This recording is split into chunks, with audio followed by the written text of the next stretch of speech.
Question, fifth part. ये आपको एक रेक्टेंगल दी हुई है। जो रेक्टेंगल होती है इसकी ऑपोजिट साइड्स हमेशा इक्वल होती है। जैसे ये ए बी सी डी है, इसकी जो ऑपोजिट साइड्स है, जैसे ए बी, ये किसके इक्वल होगी, डी सी के। ए बी होती है डी सी के इक्वल। ऐसे ही बी सी किसके इक्वल होगी, ए डी के। ये बी सी ए डी की इक्वल होगी। सो प्रॉपर्टी नंबर 1 की ऑपोजिट साइड्स रेक्टेंगल की इक्वल होती हैं। दूसरा, ये चीज़ 90 डिग्री है, ये 90 डिग्री है, ये 90 डिग्री है, ये 90 डिग्री है। जितने भी इंटीरियर एंगल्स होते हैं, इंटीरियर एंगल्स रेक्टेंगल के, वो राइट एंगल होते हैं। राइट एंगल होते हैं जितने भी इंटीरियर एंगल्स हैं रेक्टेंगल के, वो इसकी प्रॉपर्टी सेकंड है। उसके बाद the diagonals of rectangle are equal in length. ये जो डायगोनल्स है रेक्टेंगल के, ये जो ऑपोजिट साइड को मीट करते हैं, ये जो ए है और सी है, ऑपोजिट साइड को जो लाइन मीट करती है इसको बोलते हैं डायगोनल। सो जो ए सी है वो किसकी इक्वल होती है, बी डी के। ए सी किसकी इक्वल होती है, बी डी के। और जो डायगोनल्स है रेक्टेंगल के, वो बाइसेक्ट करते हैं ईच अदर। बाइसेक्ट में मतलब टू पार्ट्स में। ओ मीन्स जो डायगोनल्स है रेक्टेंगल के, वो इसको दो पार्ट्स में क्या करते हैं, डिवाइड करते हैं। जैसे कि A O is equal to O B is equal to O C is equal to O D. Okay, so ये जो क्वेश्चन है ये प्रॉपर्टीज़ के बेस पर ही होना है। लगता है डिफिकल्ट है, बट अगर आपको प्रॉपर्टीज़ आ गई तो आप कर सकते हो। सो रिमेंबर रखना है कि ये एक रेक्टेंगल है, इसके जितने भी इंटीरियर एंगल्स हैं वो 90 डिग्री के हैं। और ये जो ऑपोजिट डायगोनल्स हैं, ये डायगोनल्स ऑपोजिट साइड्स को मीट करते हैं। ये क्या होते हैं, हमेशा इक्वल। ए सी किसके इक्वल होती है, बी डी के। और ये एक दूसरे को बाइसेक्ट, बाइसेक्ट मतलब टू पार्ट्स में डिवाइड करते हैं इक्वली। तो क्वेश्चन स्टार्ट करते हैं। स्टेप 1 जो आपको पता है, हम इसमें स्टेप 1 में ये वाली प्रॉपर्टी लगाएंगे, क्योंकि ना तो मेरे पास z है, ना मेरे पास x है और ना y है, सिर्फ एक 40 है। इसके बिहाफ पे मैं और कुछ नहीं निकाल सकती। सो मैं पहले इसमें करूँगी, स्टेप 1 में मैं थर्ड प्रॉपर्टी लगाऊंगी कि जो डायगोनल्स हैं, द डायगोनल्स ऑफ अ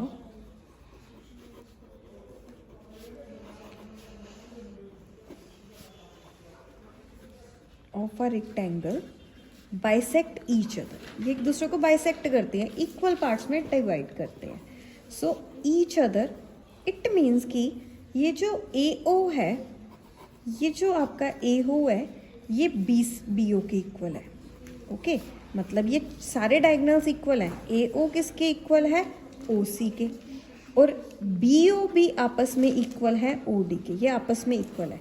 तो मैं सिर्फ इसके लिए ये दो चीज़ें उठा रही हूँ कि A O is equal to B O है। तो हम आएंगे इस ट्राइंगल में, इस ट्राइंगल में, ये वाली में। इन ट्राइंगल बी ए ओ, ऐसे ये ट्राइंगल बन रही है मेरे पास, ये रेक्टेंगल की ट्राइंगल बन रही है ए बी ओ। और आपने अभी कहा है कि ये जो ए ओ है ये इसके बी ओ के इक्वल है और ये एंगल 40 है। तो एक ट्राइंगल की प्रॉपर्टी है कि अगर दो साइड्स एंगल की इक्वल हो, दो साइड्स किसी ट्राइंगल की इक्वल हो, तो उसका ऑपोजिट एंगल भी इक्वल होता है। ये ट्राइंगल की दो साइड्स हैं, ये इक्वल हो तो ऑपोजिट एंगल्स भी इक्वल होते हैं। So we know that opposite sides, if opposite angles are equal,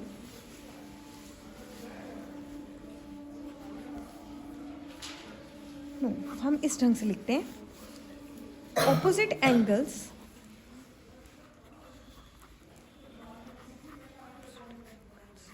of two equal sides are equal. कि अगर मेरे पास दो साइड्स इक्वल है तो उनके ऑपोजिट एंगल्स भी क्या होंगे, इक्वल। सो ए ओ का किसके इक्वल है, बी ओ के। ए ओ के सामने कौन सा एंगल बन रहा है, दिस वन। और ओ बी के सामने कौन सा एंगल बन रहा है, दिस वन। सो ये दोनों हो गए आपस में equal. That is angle 1 is equal to 40। आपने डायग्राम में एंगल 1 लेना है, इसका मतलब ये नहीं है कि अगर 40 ले लिया तो एंगल 1 आपकी मैम डायग्राम में ढूंढती रहेगी कहाँ पे है। सो ये ले लिया एंगल 1। सो ये दोनों आपस में इक्वल है, तो इसको निकालना है। आपको पता है कि एंगल सम प्रॉपर्टी से ये कितना होता है, 180 degree. Angles sum of 3 angles of our triangle is 180 degree.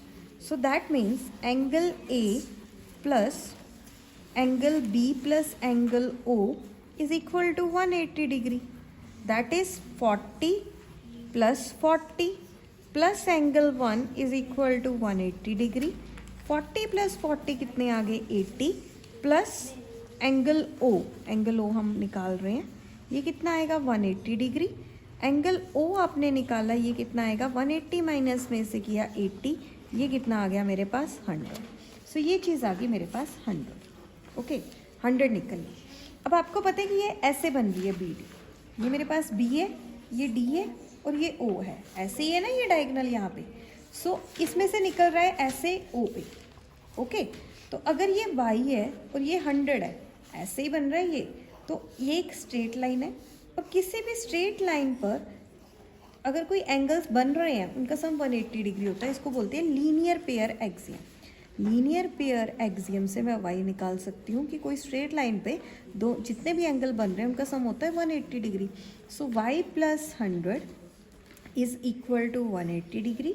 So y कितना आया मेरे पास 180 माइनस 100. सो y कितना आ गया 80 डिग्री. सो y मैंने निकाल दिया 80 डिग्री. ये आ चुका है स्टेप 1. ये थोड़ा स्टेप डिफ़िकल्ट था क्योंकि 3 प्रॉपर्टीज़ लगी थी. पहले तो हमने मतलब किया कि ये डायगोनल्स एक दूसरे को बाइसेक्ट कर रहे हैं, जिसकी वजह से ये वाला एंगल इसके, ये साइड इसके इक्वल आ गई. उसकी वजह से ये एंगल इसके इक्वल हो गया और हमने एंगल सम प्रॉपर्टी से 100 निकाल लिया. फिर लीनियर पेयर एक्सियम से हमने ये निकाला. ओके सो y आ गया मेरे पास. अब मेरे पास बाकी काम पड़ा है जो मुझे करना है.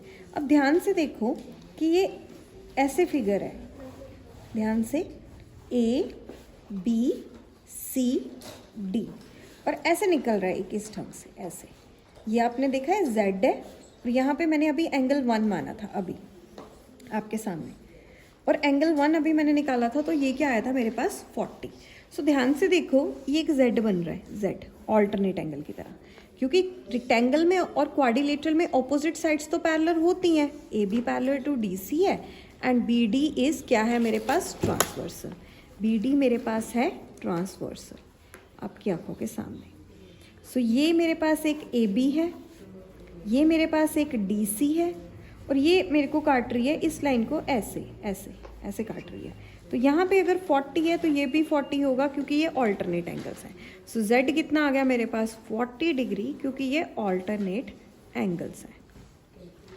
ओके ये भी हो गया. अब इजी है, अब कोई ज़्यादा बिग साइंस नहीं है, पहले ही था जो स्टेप था. ये स्टेप 2 है. अब निकालते हैं स्टेप 3.